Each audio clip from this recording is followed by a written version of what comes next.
This is the Bobcat News with your anchors Finley Roseberry and Quinn Corcoran.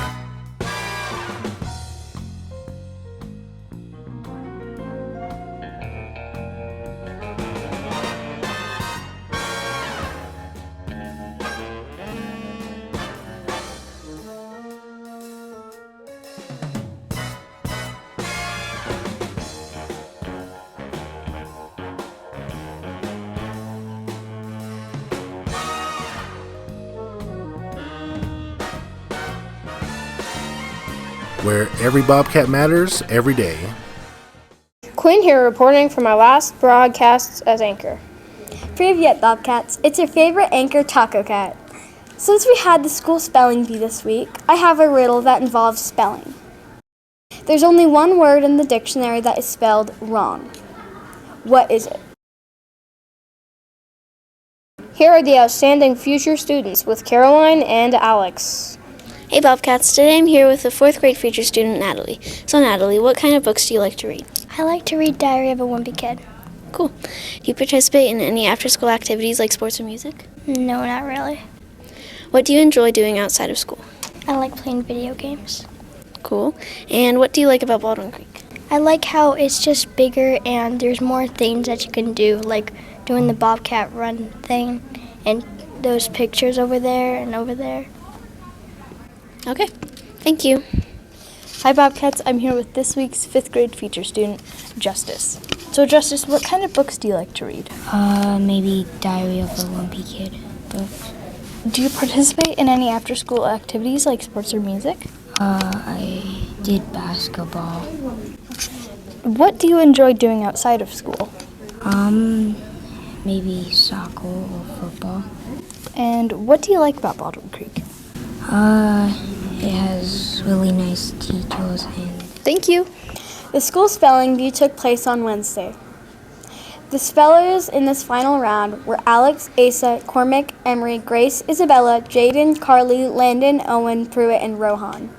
It was a great competition, and Isaac will talk to our winners. I'm with the winners of the spelling bee. Cormac got 3rd, Jaden got 2nd, and Alex got 1st. They're moving on to state. She was unavailable for the interview. What was the hardest word? For me, probably regulatory. Okay. And the hardest word for me was caterer. How do you feel about your accomplishment? Excited and a little nervous about state spelling bee. Also excited, and I'm still shaking from it. It was really great. Are you excited to move on? Like I said, I'm kind of excited to move on, but I'm also nervous. Yeah, I'm definitely excited. I would say I'm also nervous and kind of just want to get to it and do the best that I can. Okay, thank you. Thank you. Asa, what's the weather? It's freezing out here. Hello, Bobcats. This is my last week in weather, so let's make it great. Ready to see what next week's weather is? On Monday, we will have a high of 47 degrees and a low of 30 degrees. It will be partly cloudy with a 1% chance of precipitation.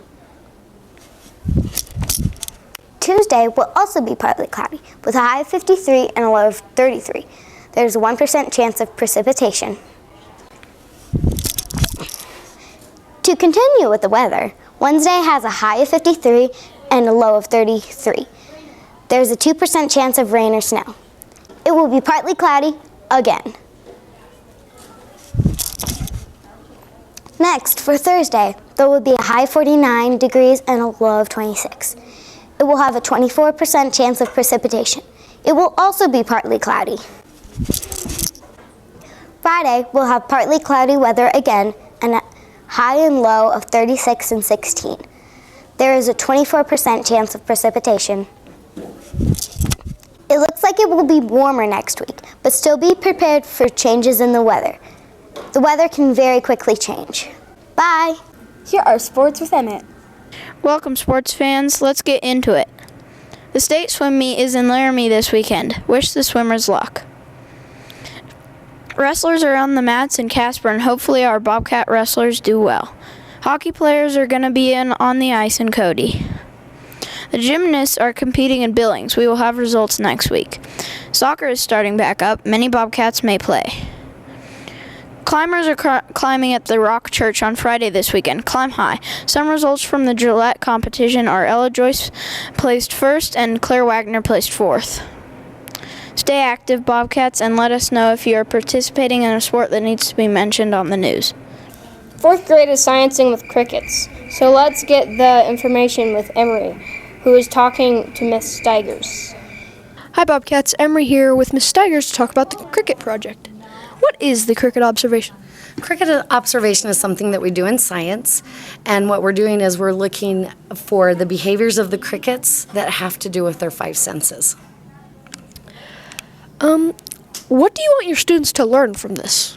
We want our students to learn that these little guys, like all animals, use their 5 senses to help them survive. For example, if we put a little piece of potato in here and they use their sense of smell to detect that there's food in their little cage, and then they hop on because the brain sends a message through their nervous system to their bodies to go over and eat the food.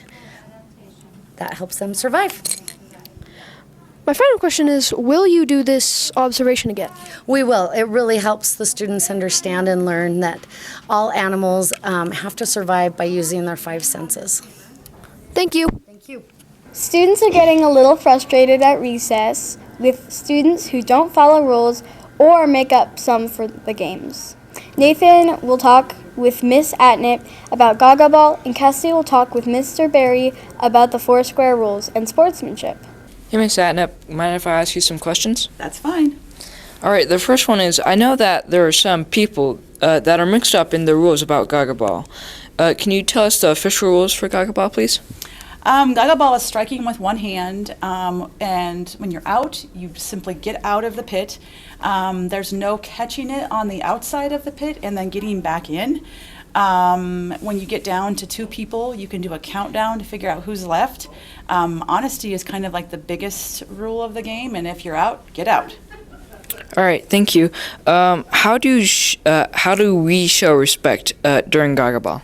Obviously by following the rules. I know there's been mention of people making teams. There's no teams in Gaga Ball. It's an individual sport, so you're on your own. Also, no changing the rules. I think that happens in 4 square too, where people are making different rules, and that's why we go over these in PE, and then obviously on the news is because people kind of keep adding it to make it be where they can win. How do we encourage good sportsmanship? I think honesty, with some of these games that are like elimination games, honesty is the biggest part there. And then when you are out, just cheering on others, not making it be ugly, but cheering on everybody. All right, thank you. Thanks.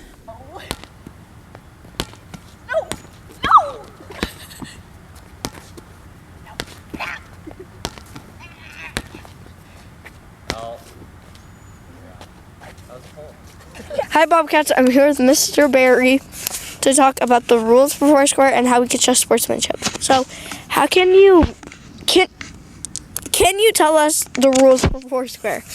Yeah, so I know a lot of you already know the rules this far into the school year, but we're going to go over them really quickly, and then we're going to go over some of the things that we still see a lot at recess, which you guys shouldn't be doing. So to begin with, the server must be behind the service line, which is this white line right here. So when you're serving, you need to be standing behind it. It doesn't matter where the ball drops, but you need to be behind the service line. Next rule, everyone must hit underhand at all times. Now I know there's a lot of, I'm making Cassie run everywhere. I know there's a lot of arguments about if you can use one hand or 2 hands. It doesn't matter. You hit the ball how you want as long as it's underhand hits. Let's see, next. The ball must bounce once and only once in your square, which means when it comes in, you have to let it bounce, and then you hit it. If you hit it before it bounces, you're out. If it bounces twice, you're out. This is a big one I see a lot at recess. If there is some kind of dispute in terms of who is out, the king or server decides the ruling of who is out. If it involves the king, so for example, if the king hits the ball and everyone thinks that the king is out, then the other 3 vote, and that decides who's out. Another big one, inside lines are out, outside lines are in. What that means is if me and Cassie were playing and she hit it to me from her square and it came in and bounced here, it hit inside line. That means Cassidy would be out. But if Cassidy hit the ball and it came all the way over here and bounced and it nicked the outside line on my square, I'm out. You can move anywhere outside of your square, but you cannot move into a different player's square. So if this was my square, and let's say someone got a really hard hit and it bounced way out here, I could run to hit it back outside of my square. But I couldn't go into somebody else's square to hit the ball. That's illegal. And these are the other big things we see. So holding the ball. If I get hit the ball and I do this with it and then sling it over into that square, that's a hold and that's not okay. Same thing with the carry. You're just holding the ball for too long. It needs to come to you, you tap the ball, and you send it. How do we show sportsmanship in Foursquare? So sportsmanship to me is being honest. And that can mean 2 things in Foursquare. One is being honest when you get out. So if you know you're out, which you should because we just went over the rules, then go out. Don't try to argue. Just go out and wait in line. You'll be back in soon enough. And the other thing is being honest towards other players. And a lot of the times I see at recess, a few players will gang up on one player and say, hey, you're out, and we'll constantly be doing that. But be honest. They're out. Just play fairly, and it's more fun for everybody that way. Thank you. Bye, Bobcats. Here are the reminders for next week. 4th graders, thank you for participating in the NAP testing on Wednesday. The scores from this test are reported in the Nation's report card, which scores from all over the United States are listed. Our hallways are looking messy. Please hang your coats on the top hook. Tuck your gloves and hats inside your coat or backpack. Put your boots against the wall neatly. Keep your backpacks zipped and on the bottom hook. Food and drinks are not allowed on the playground. The only exception is for students who buy hot chocolate at the Bobcat cart. You may take this out to the playground, sit on one of the benches, and enjoy your treat. Remember to make sure that your garbage makes it to one of the garbage cans. There are a lot of balls on the playground equipment and are getting left on the playground each day. Make sure you put all the balls and other equipment in the wagon at the end of each recess. Keep walking or running to earn those blazing Bobcat miles. Keep reading to reach your AR goals. Want to know the answer to that riddle? Well, it's the word wrong. It's the only word that's spelled W-R-O-N-G.